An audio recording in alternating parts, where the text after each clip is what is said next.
Hello, everybody. Hi, welcome back. We are Earth Medicine for the Soul. My name is Oakwalker, and I'm here with my good friend over there, I think, or maybe over there. I'm not sure. Um, right. Frank Caldwell Stronghorse, he goes by. And we are Earth Medicine for the Soul, a podcast devoted to all kinds of things that are basically spiritual and soul searching for all the soul searchers out there.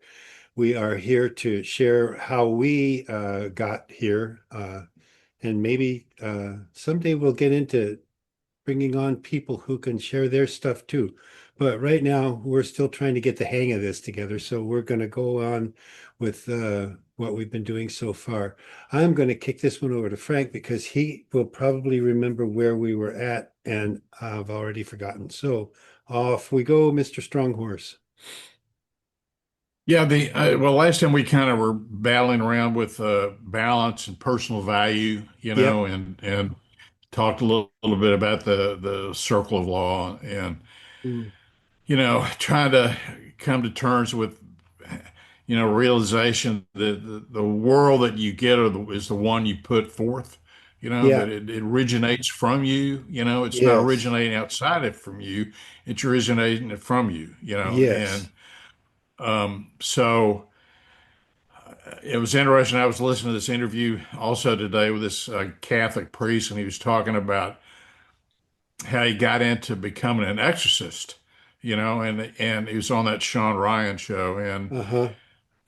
and so he was, I've had some experience in dealing with depossessions and other people and stuff, and doing healings of that sort, and so I'm not a stranger to that. But it was pretty funny the way he's talking about it when his first experience was he had to go to work as an apprentice, and this he said this this woman's like crawling around the floor like a snake and foaming at the mouth and eyes rolled back, and he said this the priest he's studying under works with a little bit, and then he goes, I got to go do mass. He says, you stay with her and I'll be back in an hour. What? and, and, uh, Don't let her out. yeah, right. And he leaves, and the guy's like, what the hell? He goes, hey, that's exactly what he did. He left and shut the door and just wouldn't let her out. And, the guy came back and says, where's the woman? He said, oh, she's in there, man. I'm not, I ain't having any part of that. Anyway, so he went on and on. And he was talking about, he was a pretty funny guy. And he was talking about what he had to learn and this and that. And I was thinking, after the conversation, I was thinking to myself, he it's a perfect example of what you project out there is what you get back, Uh-huh. and because, if he was learning how to cook pancakes, people would be showing up with batter. Right. They wouldn't be showing up drooling at the mouth and everything. Yeah, I've got to learn exorcism. Well, here you go. Here's a guy. Here's somebody for you. Yep. Start here. see how this see how this works out for you. Oh my God. So anyway, I think what I'd like to touch on this time is that there's a lot of stuff going on in the world right now, and the way that you choose to perceive it has a lot to do with how that is going to impact your life. Yep. And And you know, choices if you're matter. getting if you're getting caught up in all of the chaos and all of the insanity and allowing that to impact you, that's going to bleed out in your personal life. I Yeah. mean, it is. That's I even said to you when you were starting some of your writings on what's going on. I said, well, just be careful. That's a double-edged sword, because it's hard to not be involved in that which you're working Yeah. with. Yeah. You can't work with it and be completely separate from it. So as an example, right now, I think a lot of people, particularly with Epstein files, they're all about, well, we're going to find out who these rich people were and, break up this cobble of elitists and hold them accountable and yada yada yada, and so there's this battle going on, and of course Trump's trying to hide everybody's name and The Republicans are coming up on TV every day going, "Well, it's all finished. We're all done. Don't worry about it anymore." Right. Nothing to see here. Everybody's going, "I don't think we're finished at all." So I was thinking about that, and so this goes back to what you're thinking about balance. And so the planet's trying to achieve balance. So because I know what the sacred laws are, I'm looking at it from that viewpoint. Yeah. So what I'm seeing is the sacred law is do nothing to harm the children is coming back big time. Yeah, because we've not paid any attention to it. Haven't paid any attention to it all. And so all of these, you know, situations where there's been sexual abuse of children is coming to the surface. They're being exposed. Hmm. So because the second and I was thinking about like that guy that ICE grabbed with his 5-year-old kid, with that little Yeah. blue Yeah. hat, and I thought if he hadn't had that 5-year-old kid with a little blue hat, who knows where he'd be? Right. He'd be in I mean, Ecuador somewhere. yeah. So, but everybody's like, no, hey, you can't do that to the kids. So there's this rising tide of conscious awareness of Yeah. we can't allow the children to be, we can't let that which is vulnerable be abused. And so we're Right. not going to stand for it. Right. So if you start looking at what's going on, it's trying to re-achieve and reestablish balance. Hmm. Things start to clear up. It gives me a little bit of clarity instead of getting caught up like, oh my God, what are we going to do? Right. And that's the You know? crux also of the taking care of the next generation too, because those are our children, right? And so that goes down in the sacred laws all the way down 7 generations. And in fact, they'll take it both directions and go 7 down the line and deal with, take into account 7 generations backwards. I've been doing some ancestral trauma healing in my own life lately, right? And it goes both ways. Um, Right.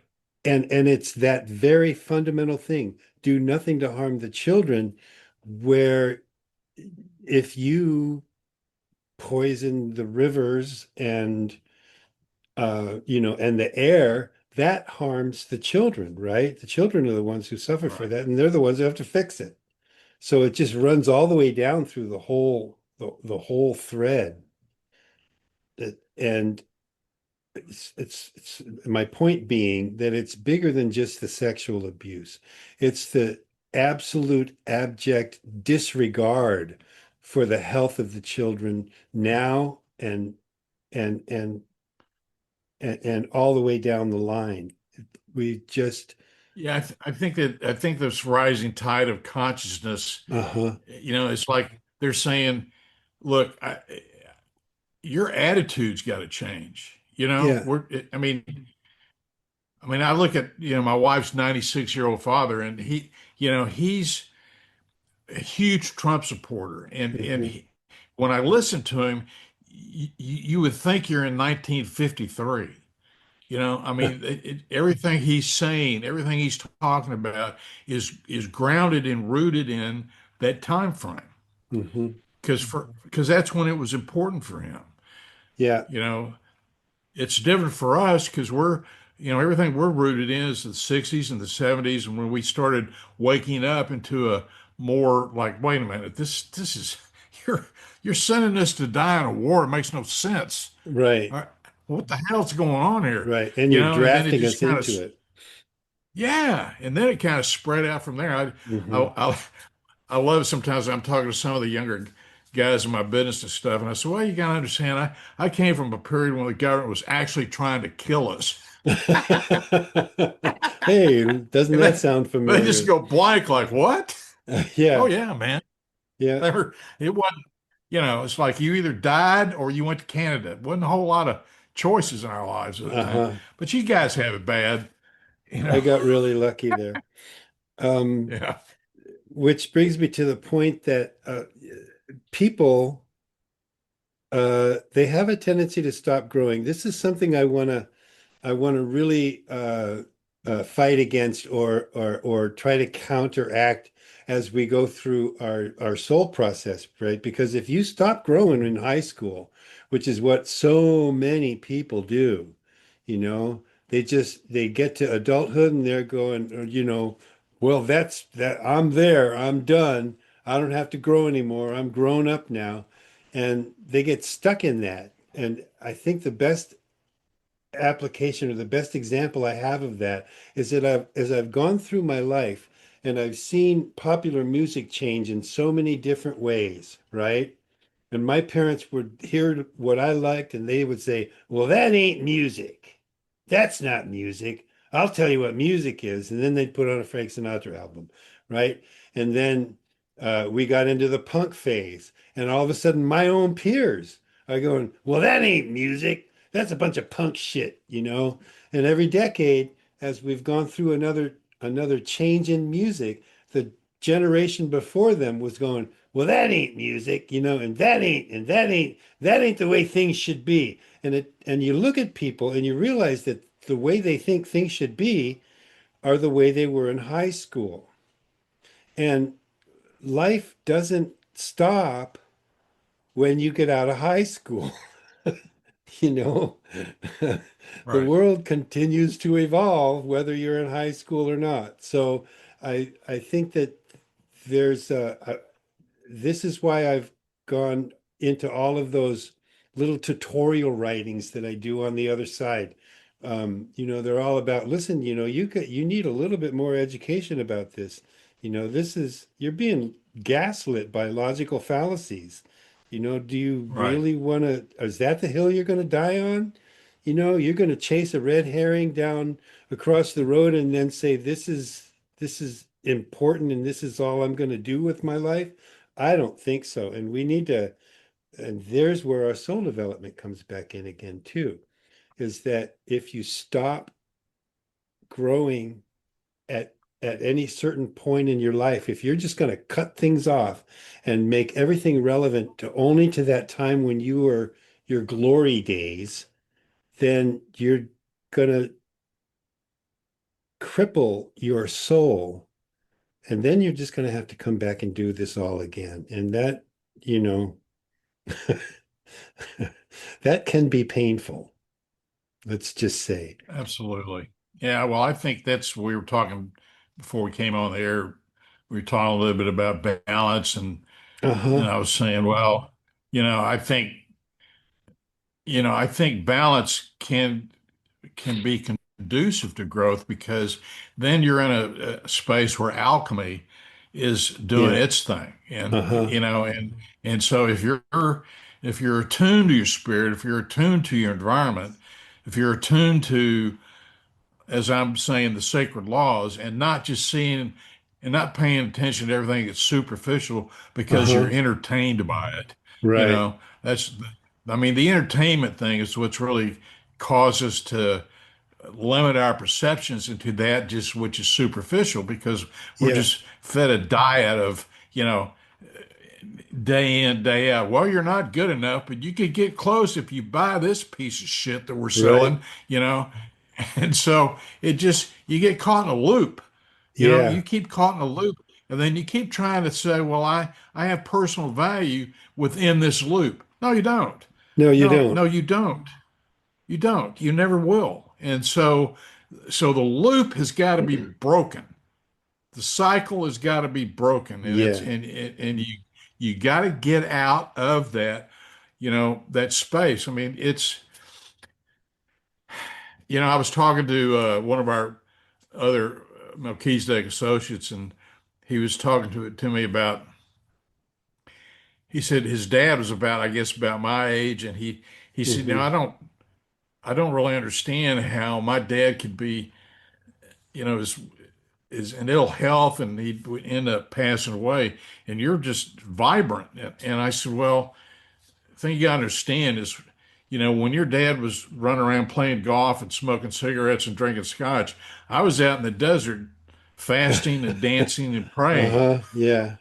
I mean, really. So there's a vast difference in our backgrounds in terms of priorities. Hmm. Again, whatever you put out there is what you're going to get back. Yeah. And so I was out there. specifically to try to see how far I could push myself under the some pretty intense out in the desert, Hmm. intense environment in order to be able to see how much I could personally grow within the context of that ceremony. And so, I push myself physically, mentally, spiritually, in all ways in order to be able to see just how far can this go? Hmm. What's up there? What's out there in that mystery? And so, Yeah. and I've never let go of that, and I never will let go of that because Hmm. when I get ready to pass over, it'll be the very same thing. Well, okay, well, wonder what's out there. Right. It's another dance. Just one more Woohoo! step, Frank. There's one more One step. more, one more dance, man. So I mean, that really is. People get caught up in these loops, Hmm. and they keep trying to justify that, and that's what kills them, I think. Well, yeah, and I don't know why the word integrity came back through my mind. I was just sitting here thinking how grateful I am because I didn't have the opportunity to do as many of the things that you did. I had some a lot of serious issues with family and child support, and I had to keep working basically. So I didn't have the opportunity to go do as many sun dances as you did, and I managed to get a lot done in spite of my life. And all of that. And I was thinking about that, and the trigger point was is that when I started getting into groups of people who have been going on this path, then I was suddenly around people who had enough integrity that we could really just share where we were at. We could talk about the reality of our situation as opposed to just constantly trying to rationalize where we're at to try to fit ourselves around all of these nonsensical and insincere trips and you know distractions like you said that are out there. And so that's why I just wanted to go back with the integrity part of that, because I think that that's what starts to develop when you put yourself out there to to stretch yourself beyond your old boundaries, beyond those distractions, and see if you can get into a bigger realm of of reality of the universe, right? I'm not putting this very Yeah. well, but No, I know you are. The thing that in that example that you just used with your hands is really because I remember when I was, at the times when I was homeless and just down to the rock bottom, and yeah. I'd always talk to myself and go, well, at least I have my integrity. Good job, Yep. man. There you go, man. and and that became my foundation. That's Yeah. like, and because that's literally all I had left. Yep. Is your integrity. And of course, I never was homeless. I was just at adult summer camp. But Yeah. I mean, I built on that. And Yeah. and my integrity for me, my integrity was my own personal possession. Hmm. It was something that belonged to me, and I managed it the way I wanted to manage it. And it Yeah. had nothing to do with anybody else. Nothing, No, because the yeah. And minute the it minute I can't be, turned that over to them, it became compromised. yep, it can't be taken away from you. Only you can give it up. Right. Exactly. Well put. And there you go. Get a lot of people who get caught in that loop and they're giving it up, Yeah. because I mean, I had to get down to the rock bottom to be able to figure that out, Yeah. because Me too. I've been up and I've been down, Right. and so I'm able to see both those worlds from those different perspectives. But Yeah. a lot of people haven't had that, they would, I mean, they couldn't even possibly imagine being in a situation like you and I both have found ourselves. We're sitting on the side of the street somewhere going, oh man, now what? Yeah. I'm done. You I'm know, out. I'm out. God, I better have something pretty quick because I'm just really done here. Yeah, I don't want to Yeah, do we do. that. As a matter of fact, here you go. Here's a new chapter. Right. So, Imagine my I surprise. think, yeah. So, I mean, I think that that's a lot of people have to unfortunately reach that bottom before they decide to get out of the loop. They're almost forced out. I mean, I, I didn't come onto a spiritual path because I was looking for one. I got Right, tricked into it. right. I had no idea what I was getting into, and it took off like a rocket ship, to enough to Uh-huh. where I was going, huh? Well, this is kind of interesting, but I wasn't looking for anything. I Yeah. mean, I wasn't. That was the last thing on I'd read some spiritual books, but Uh-huh. finding a group to hang out with and do all this stuff, man, that was not. I was a million miles away. I never even thought about it. Yeah. I took a lot of forks in the road, if you will, because I was raised Methodist. I was all in I mean, I thought I was there, all this whole time, all that, no, all that whole time, I thought I was doing all the right things. I was a baptized Methodist kid singing in the church choir, growing up with what they would call the good kids, who actually found it necessary to kick me out, but that was entirely my fault. And and so, but I thought that whole time, and then came back and once again I was, baptized into the Southern Baptist kind of, charismatic sort of churches. And each of these times they were not right for me.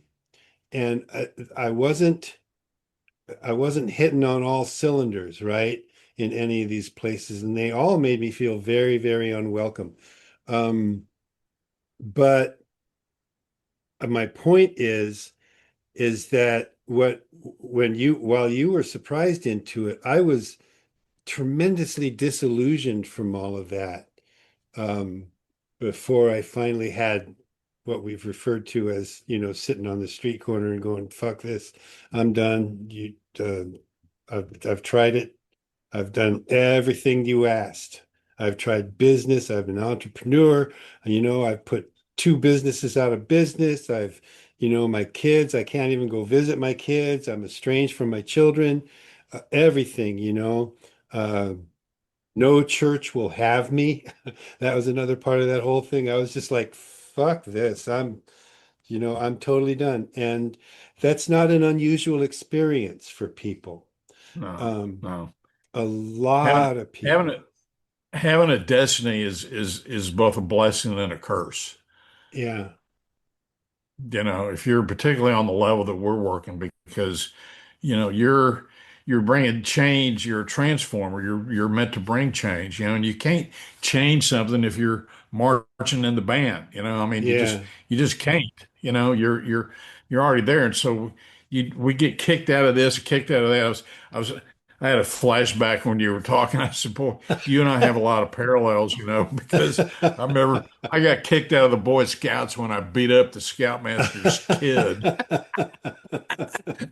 You're out of here. Yep. Yeah, it's probably not a good idea, Yeah. I didn't like the Boy Scouts either. huh? Well, so, I think that, what we're looking at right now is we're trying to bring into the world a new beginning, and we have a huge amount of support coming at us from all kinds of councils and you know, ancient schools, ancient ancestors, Uh-huh. ancient wisdom. It's like there's this, everybody's like, wow, this is really great. And there's like a party going on all around us, and I think you and I are kind of like, huh, really? I didn't What's that realize. about? Yeah. Yeah. But I mean, I'm pretty optimistic about the way things are going, and the more, and what's ironic is I think with a lot of people, they're hearing all this chaos, I had more people going, "Oh my God, it's just insane! It's just insane!" And and I want to say, "No, it's not. It's totally sane." You know, it's totally sane. What you're seeing is the most sane thing ever. It just doesn't fit within your dynamic. Uh-huh. It's not Yeah. what you think or what you expect. I mean, you're sitting on the curb going, now what? Yeah. What? You just don't realize it, because you're not physically there. But that's what's happening. I mean, I think, don't you? Yeah, I do. I think and that's why what we're doing, it seems to have relevance to some people, because this is spreading, this is growing and getting bigger and bigger and bigger, and a lot of people are coming to that realization that and I think I can tie this all back together with balance and personal worth, is that they're they're waking up to the fact that they've been devalued by the whole world as it stands, and they've been deluded, and they've been gaslit, and they're finished. It's time to go find another, try something else. And I really think that getting down, I've never met an animal that did vengeance, for example. Only people do that, you know? Right. You they don't go out and kill, you kill my brother, I'll kill you. That's not the way animals operate. I'm sure they have grief and all the things that they go through when they lose a loved one, but I don't see vengeance as part of what they do. And we need to get back to those, that there's where the sacred laws are actually being acted out. It's in the Right. animal world and in the natural world.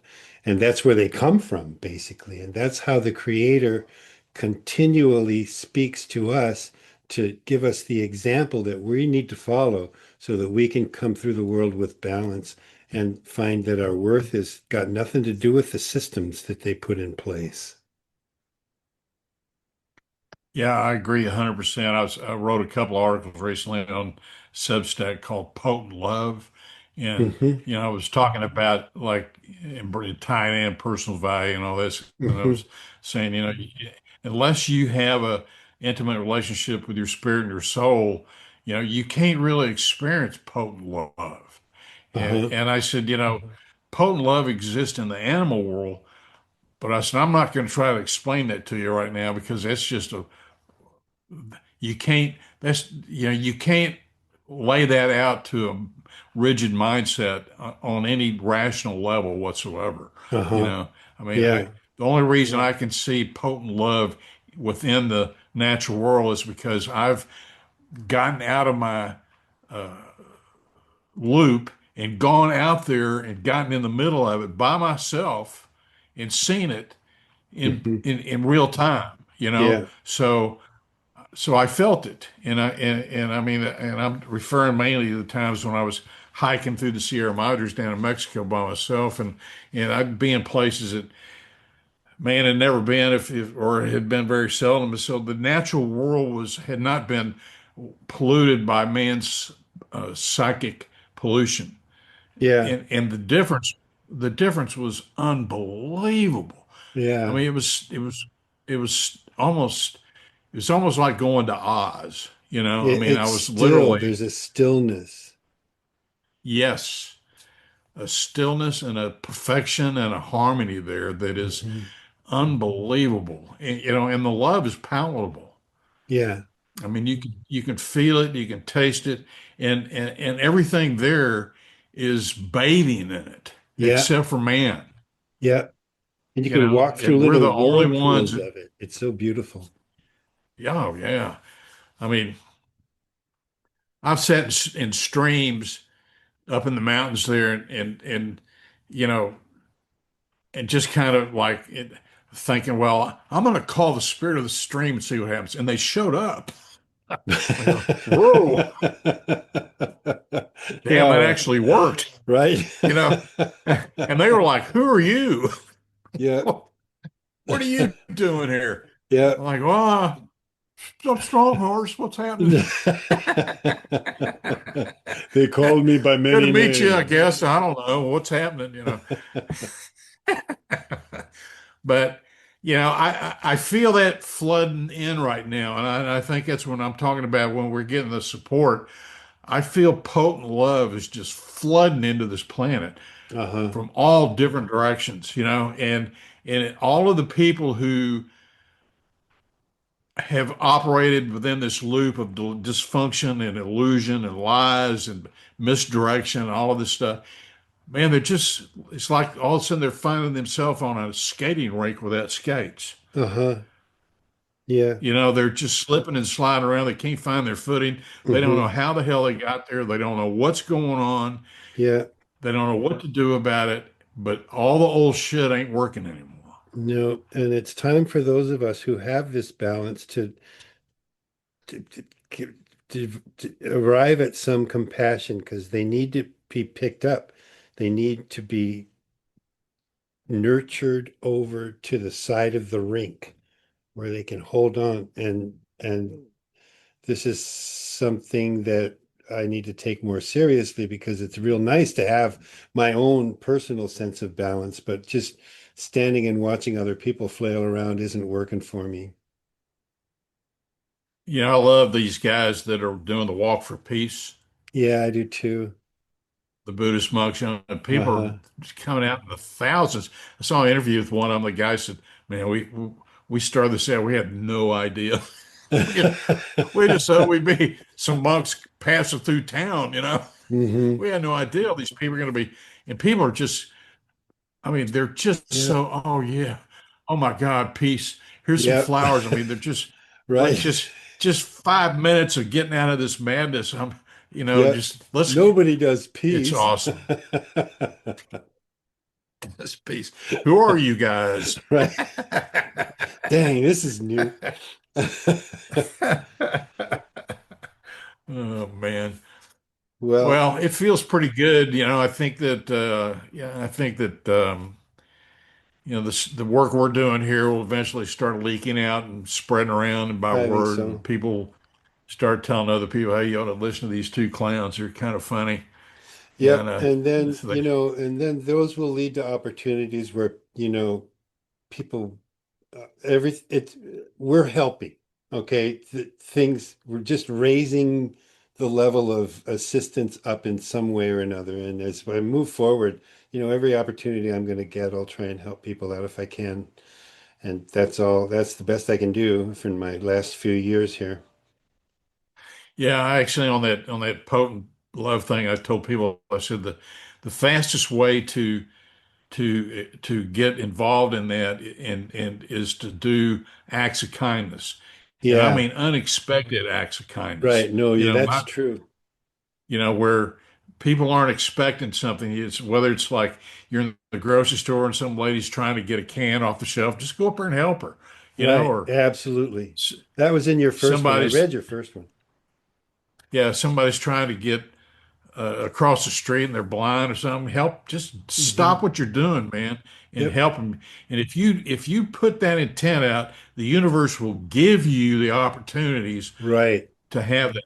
Again, you Again get and back again. what you put out, Yep. And if you say, "Hey, I'm going to do 10 acts of kindness this week," you'll be amazed how the whole stage will open up for you, and you'll see.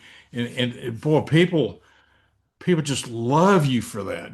They just love you for that. They're Hmm. because it's so unexpected, and they just think everybody's around them is just doing the same thing, treating them like they don't matter. Then when you step in there and say, "No, you do matter, and I appreciate you, and I'm going to help you out here," Yeah, that's love, man. it is. Okay. That's love, man. So, That's love, man. yeah, we got to go. I uh, have run out of time. It's a weird thing, but anyway, let me close.